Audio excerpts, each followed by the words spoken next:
Today's guest is Manpreet Dhillon, who is the founder and CEO of Veza Global. Veza Global built and supports the implementation of EDI throughout all levels of an organization by applying research-based organizational maturity models and proprietary assessment technology developed from the experience domestically and internationally over the past 15 years. The company's also ranked number 15 globally on the 2020 Empower Ethnic Minority Future Leaders list. So, Manpreet, thank you very much for coming on. How are you doing today? Thanks for having me. I am doing really well. I'm actually really excited to be here.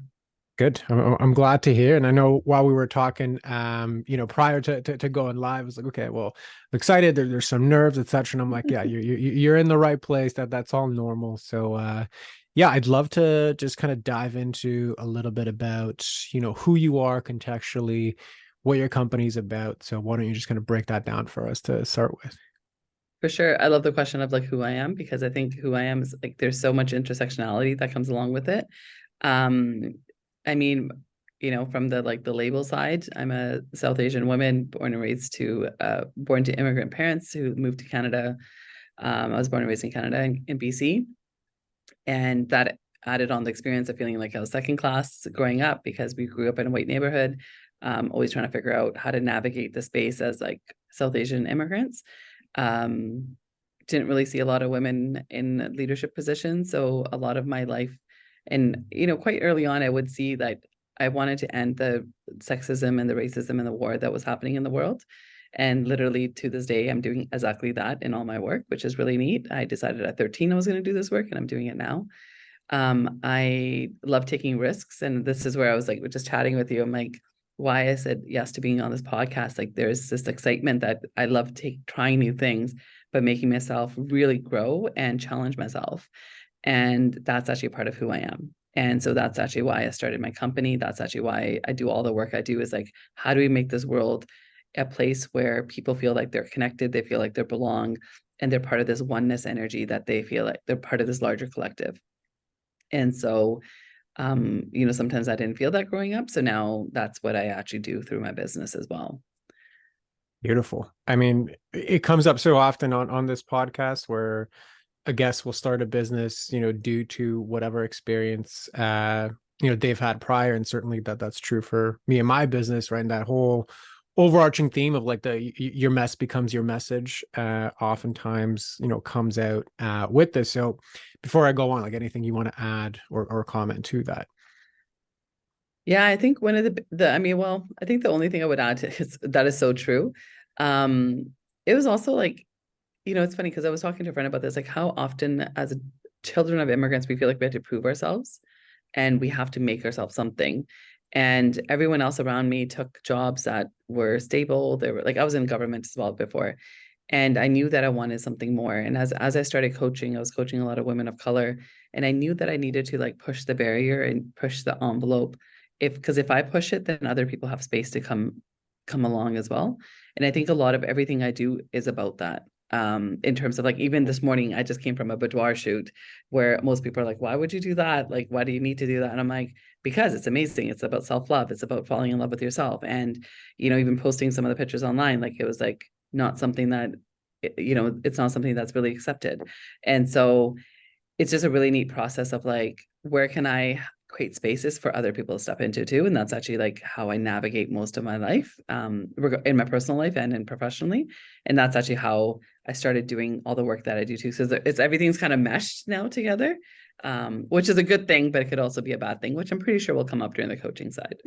So Absolutely. Well, I mean, listen, I just want to celebrate you again for taking this whole like I'm walking my own talk. I'm stepping into the discomfort. Like I know this is obviously like one of your attempts to do that, but clearly you go all in on a lot of different areas, like with the shoot and the posting and the stuff that comes along with that. So just kudos, first and foremost, from my end.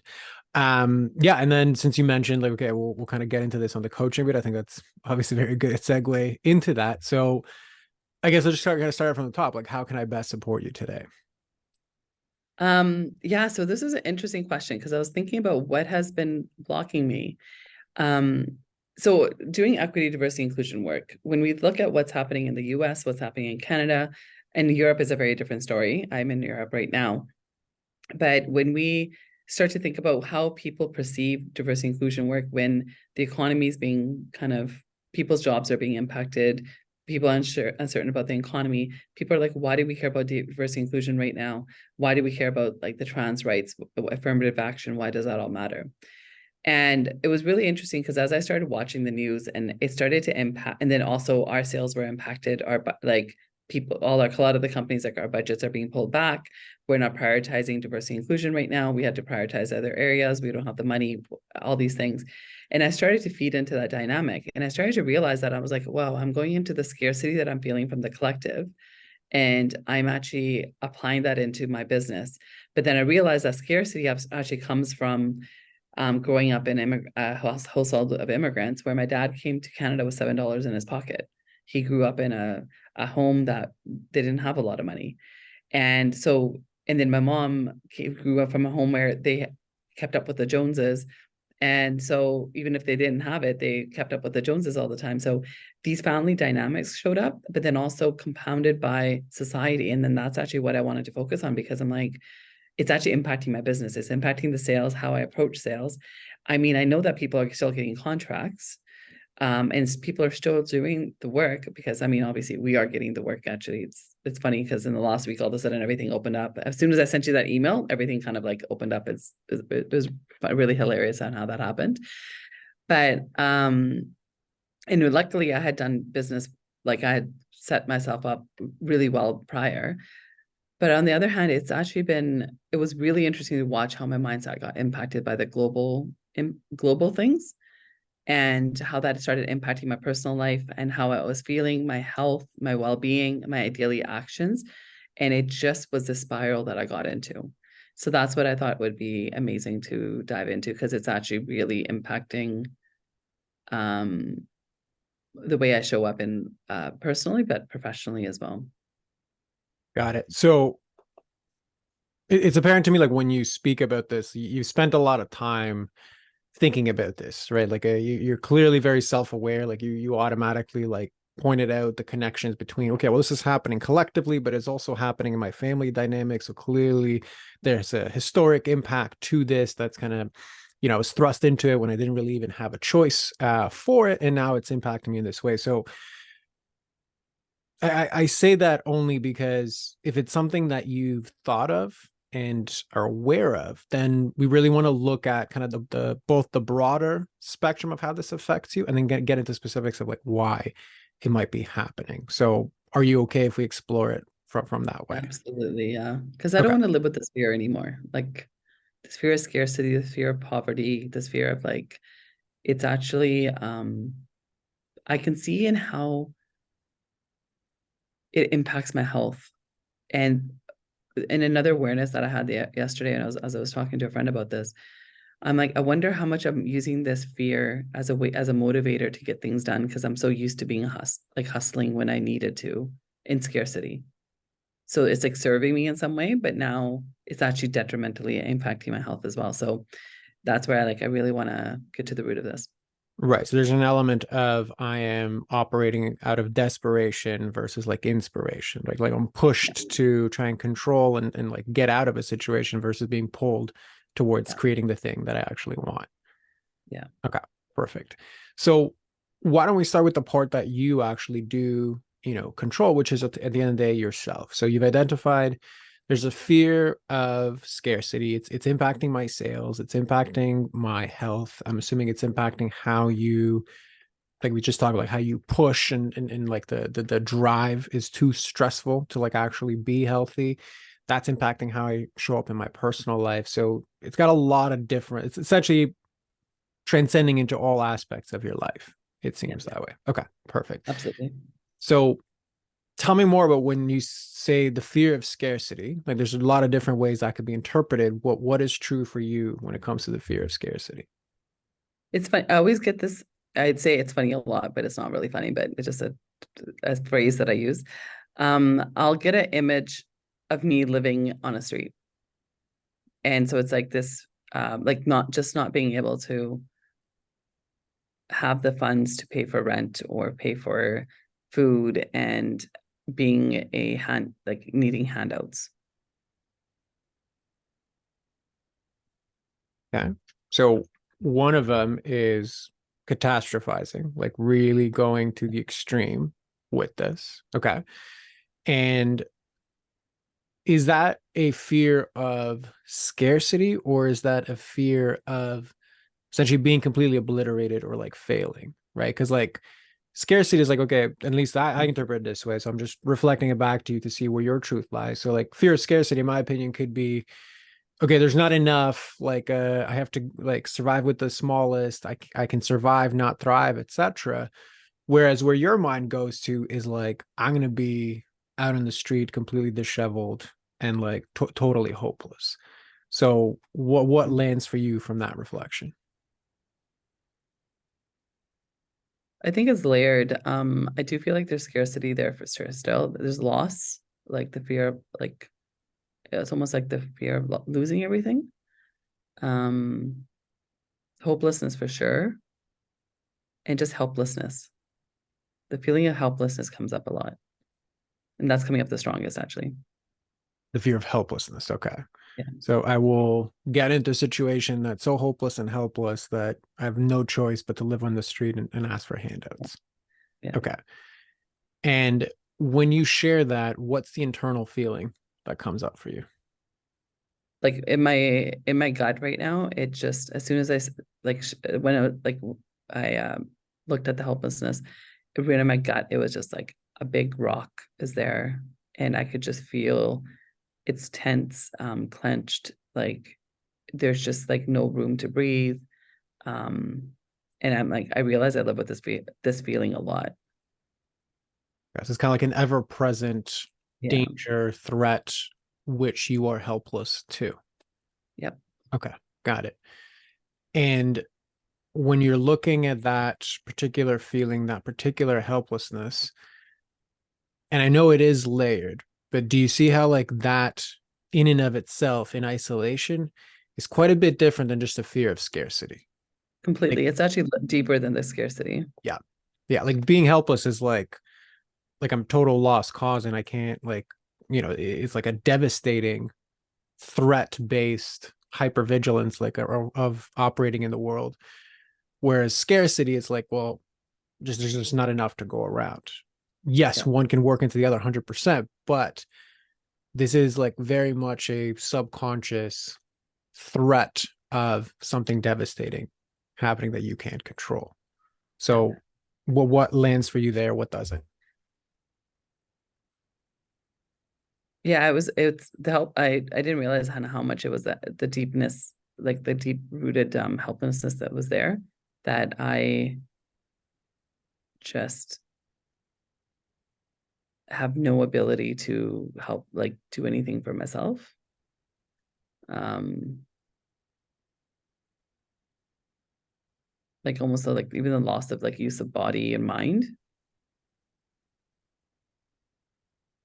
and Kind that of like, yeah, go no ahead. one's gonna be around to take care of me. Like there's yeah.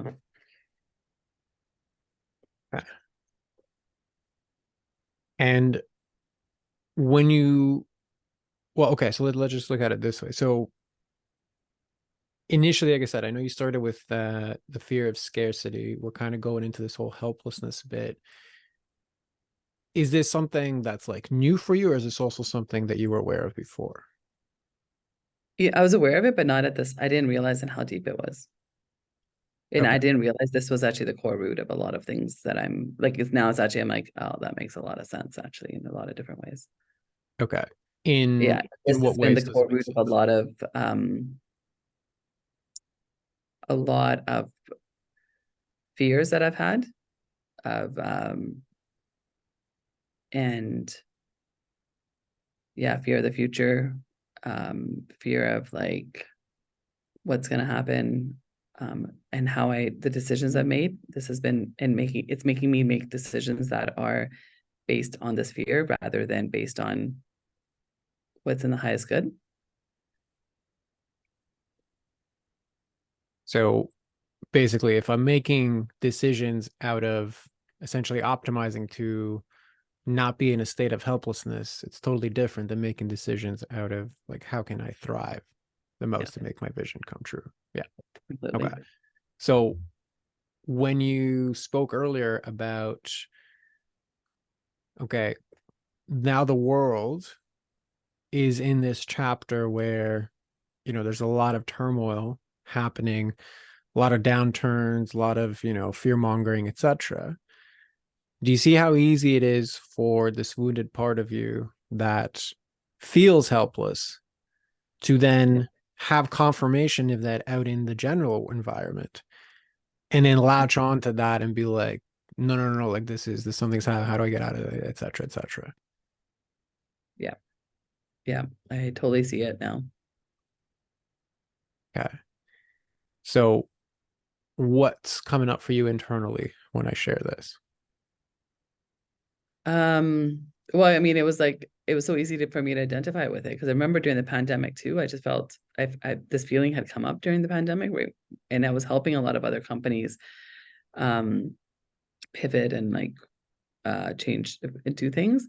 But then myself, I just felt so like, and the feeling was so present, and I was like, "What is going on?" I'm like, because I was fine, but I couldn't shake it. But I was like, of course. And now I'm like, of course, I couldn't shake it because it's something I've lived with for a very long time.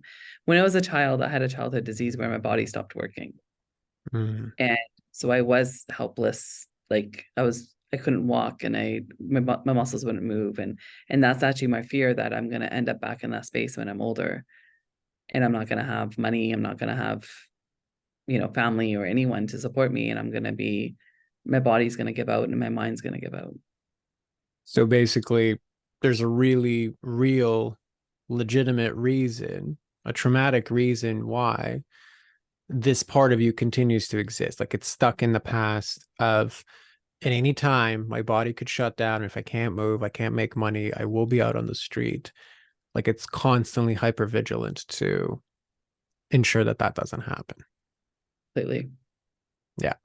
And that's a huge one. Like being sick and disease, especially at one of where you feel like you're out of control of it, um, is definitely very traumatic. So I can see why that would perpetuate throughout your life. And the important thing to also note here, both for you and for listeners, is like there's going to be layers on top of that. It's extremely uncomfortable to sit in that, especially without knowing what to do about it, especially not knowing how to heal it or eliminate it. And then you develop these additional layers that kind of buffer it a little bit, give it an excuse, give it a reason. Well, no, it's just scarcity because the world is in a scarce place. Like that's a little easier to stomach than, oh, I'm afraid of going back to being helpless again, like I was as a child. Yeah. Right. And then not to mention all of the, like you mix a business into it. It's a lot easier to just keep working. It's a lot easier to avoid facing this than it is to chase marketing or chase the next thing or over deliver on a client or, not have boundaries around certain things. Like that keeps you in drama that actually ensures that you never actually have to look at this part of you. So I'm just curious what lands for you from all of that. Um, yeah, the drama is actually interesting because I mean, then it also I mean, I live with 10 concussions and Lyme, so I always have all these like conditions, I'm like always trying to solve them, trying to like, I spend so much time and energy trying to heal and take care of my body. And oh my God, I can't do, like it is a drama that I live with. And it's a lot. Sorry, I was about to swear. It's a lot of trauma. That's okay. And yeah, just to avoid this feeling and just to keep 100%. running away from it. Yeah, totally understandable. And I totally get it. So now, if you're more familiar with like where the root lies and you bring it back to your business, like how is it impacting your sales and your growth?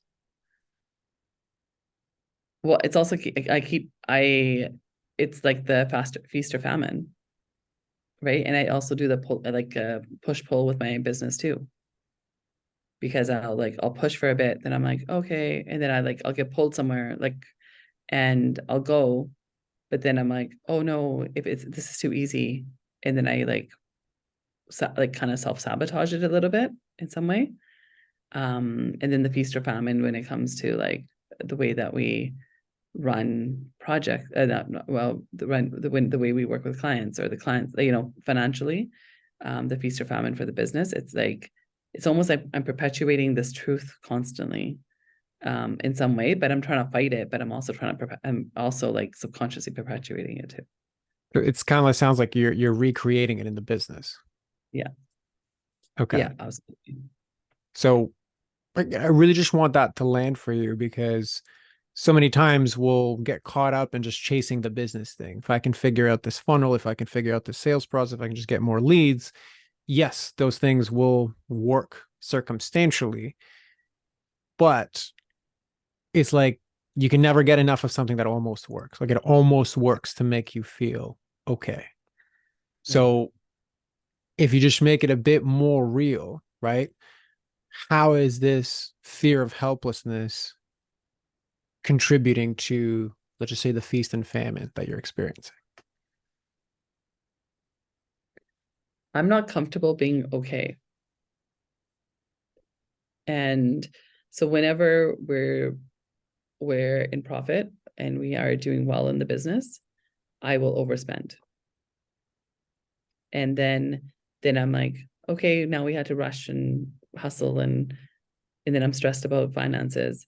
But then I really didn't need to if I had like we didn't really need to overspend.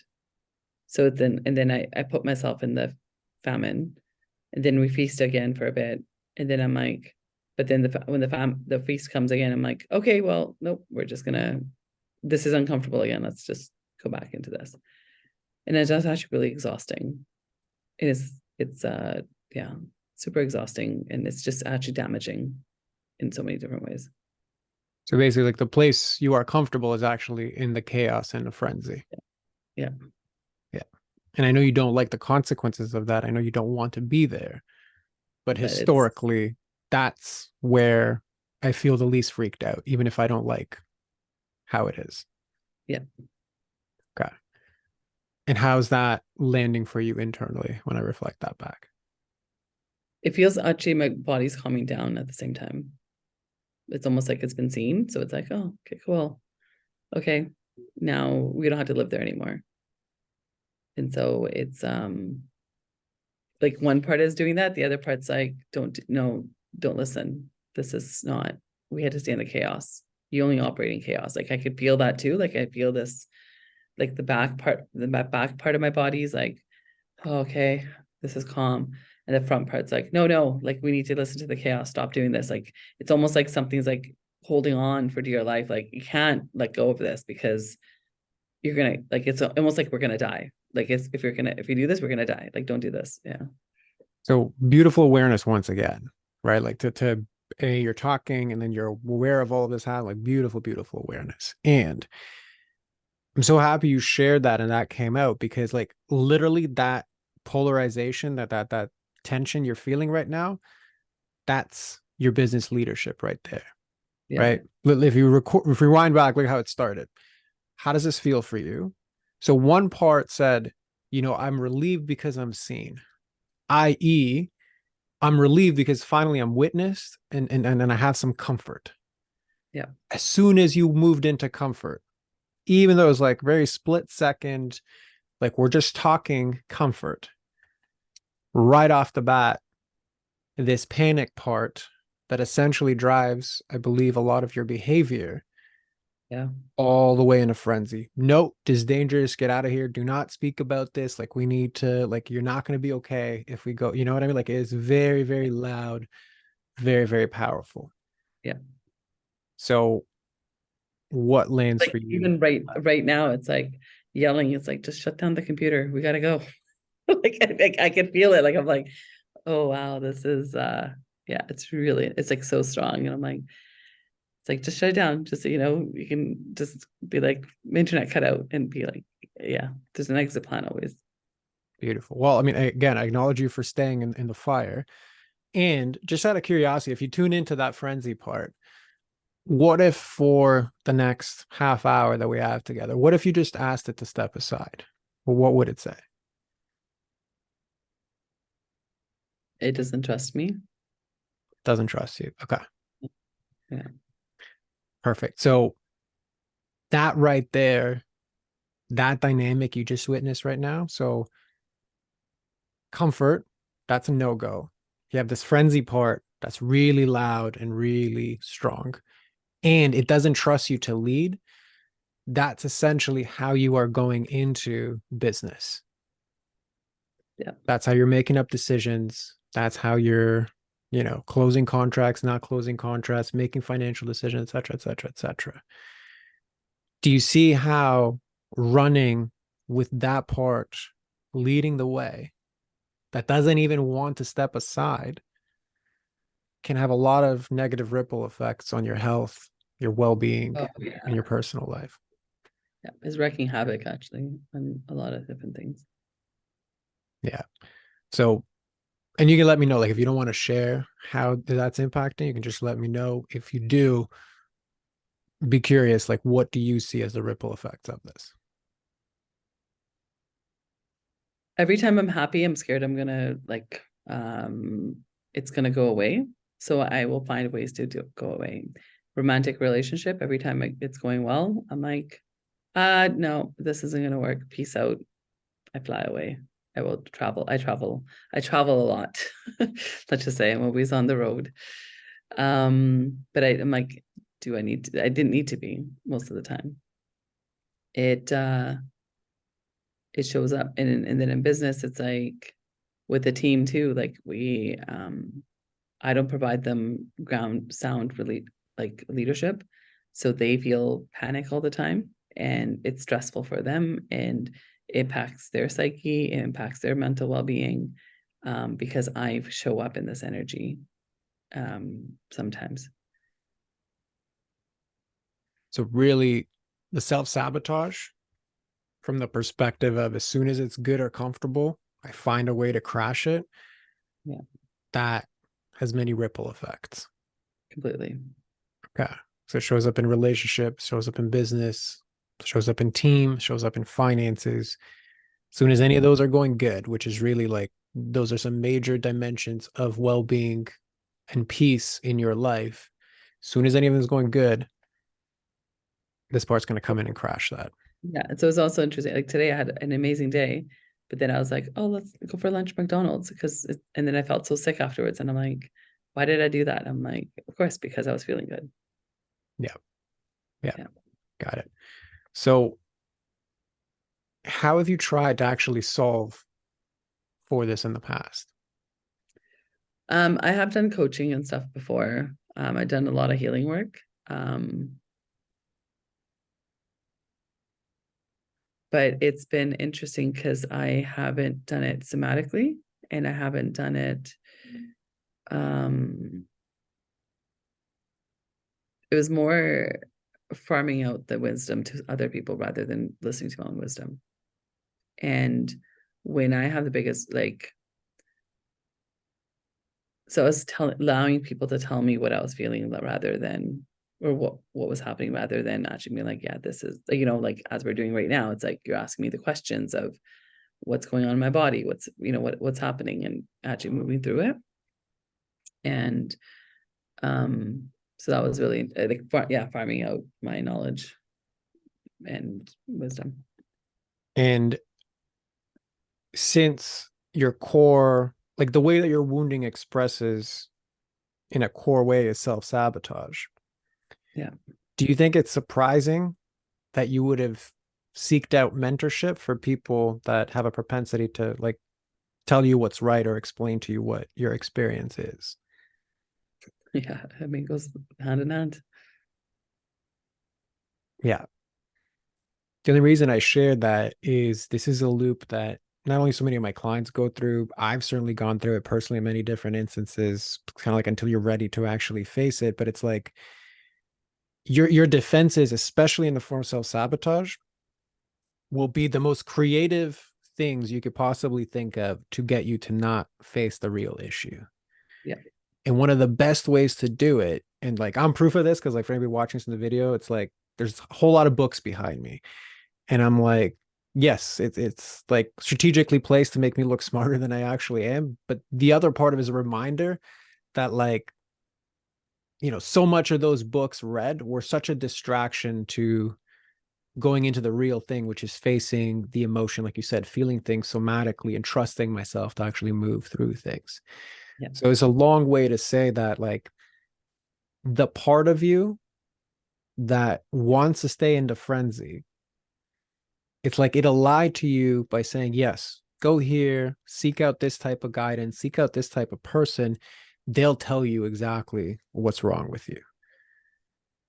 Because the alternative is, if you trust yourself, because a big aspect of helplessness, like the only reason you would be helpless is because you don't trust yourself to get out of a situation, notwithstanding what happened to you when you had a disease that, like, you couldn't actually move your body. It's a totally different thing. But in business, it's you who is capable, despite the fear of the helplessness. So self-trust to not self-sabotage, self-trust to make the right decision, self-trust to move forward, self-trust to be okay in safety, and in comfort, like all of that is antithetical to, well, I also have to trust my own feelings. I also have to trust my own wisdom, right? So let me outsource that. Let me delegate that. Let me find a proxy for that.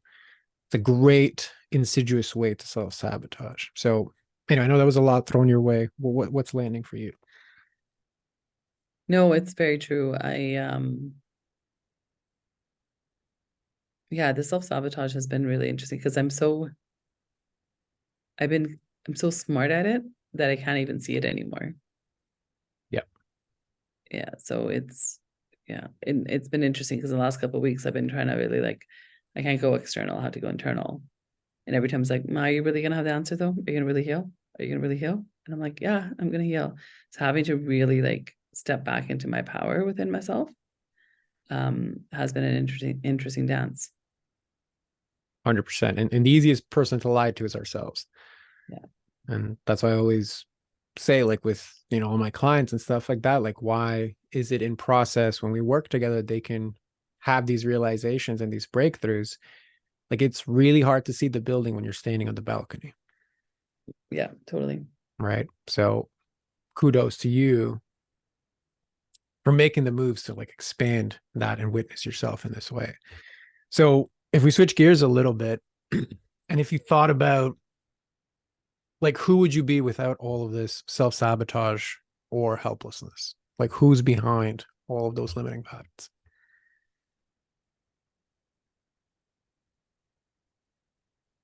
She's the woman like I always see she's on a stage, with her husband and her kids like watching, and she is just holding the room of like 1,000 people and just present because um she has something to say and it's meaningful, and there's like the wealth oozes off of her and well-being, and she probably went to the gym that morning because her body is like her temple, and eating like quinoa salad or whatever the case might be, and she's happy.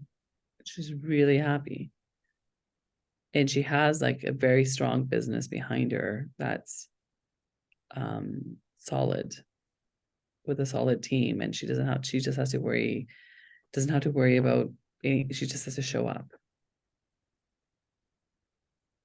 That's a beautiful vision, right? Again, something that you've clearly thought about before, right? Like, you see aspects of yourself that want to shine through, want to solidify, want to be embodied.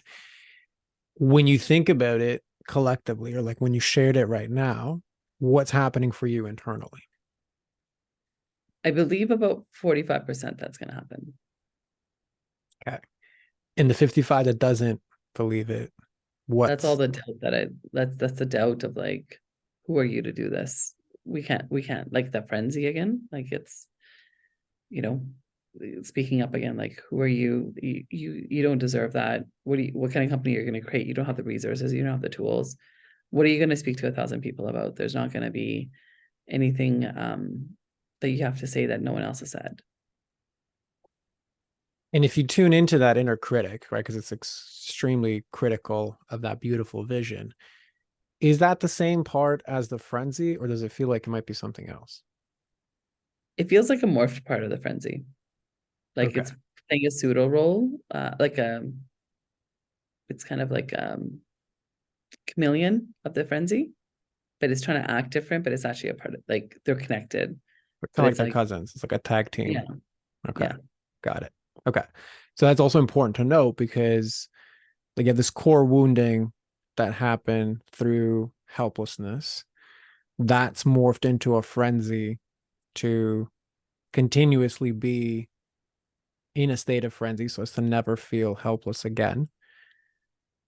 That has a supporting actor, which is the critic. And you have another part that kind of when it gets freaked out, probably also interconnected to the other two. Like it just self sabotages everything. Like it's not safe to actually feel good. yeah, Okay.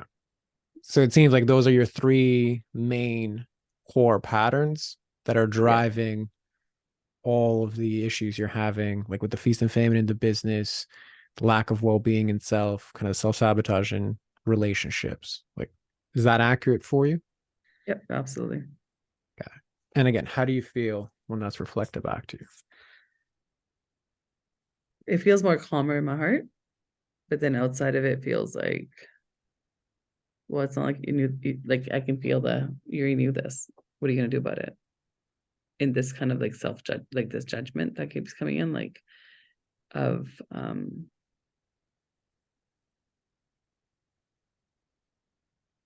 it's almost like this desperation that I have to just accept it.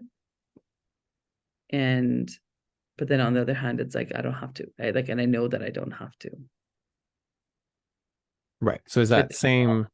Yeah. Sorry. Go ahead. yeah, yeah, the same dynamic of like one part's like, cool, this is great.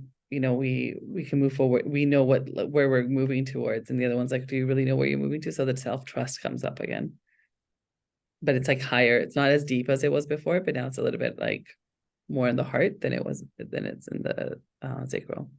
Yeah. So basically, some parts really feel good to be Yeah, witnessed in this way and that you're like doing this, but it's also stirring up all of the other saboteurs and critics that are basically the ones that usually perpetuate these patterns anyway. Okay. Got it. So yeah, I think that's kind of this is repeated like even three times just in this conversation. So I think this is like really like the core of it.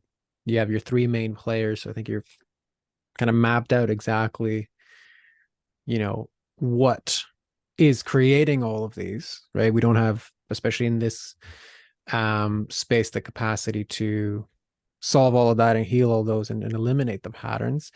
But just from the sake of like awareness and mapping all of this out, does this feel complete for you, or is there still something left outstanding? no, it feels pretty complete. Yeah, it's like I feel pretty calm with it. Okay, beautiful. Well, for somebody that came on here because they wanted to stretch themselves and like really be, witnessed and all of that, I think you did a bang on fabulous job. So I just want to Yeah, commend check mark. you. Sorry. Yeah, yeah. That definitely check mark. If I could give away gold stars, this would be a gold Yeah, star. Witnessing and showing up. So kudos to you there. Um, and then yeah, if that feels complete for you, I'll just leave the floor for you to close us off. Let everybody know where to find you, who's the best person to find you. Like I said, floor is yours for that. absolutely. Well, thank you, first of all. Thank you for the experience and the deep awareness, and was not expecting to go there. So I really appreciate being able to go there. So thank you so much. I can be found at Veza Global, VEZA Global, on all the social media platforms and the website. And also, please connect with me on LinkedIn. Usually, we connect in with a lot of HR professionals or CEOs, people who are looking to really create an inclusive culture, and also women of color who are stepping into their leadership and they really want to navigate what that journey looks like within the workplaces as well. We have a special program for women of color in the workplace and talking about rising and from a consciousness level as well. So, yeah, that's who I am. Thank you so much. You're very welcome. And as always, we'll include that in the show notes. So Manpreet, thank you very much for coming on. And for everybody else listening, we'll see you on the next one. Okay, thank you.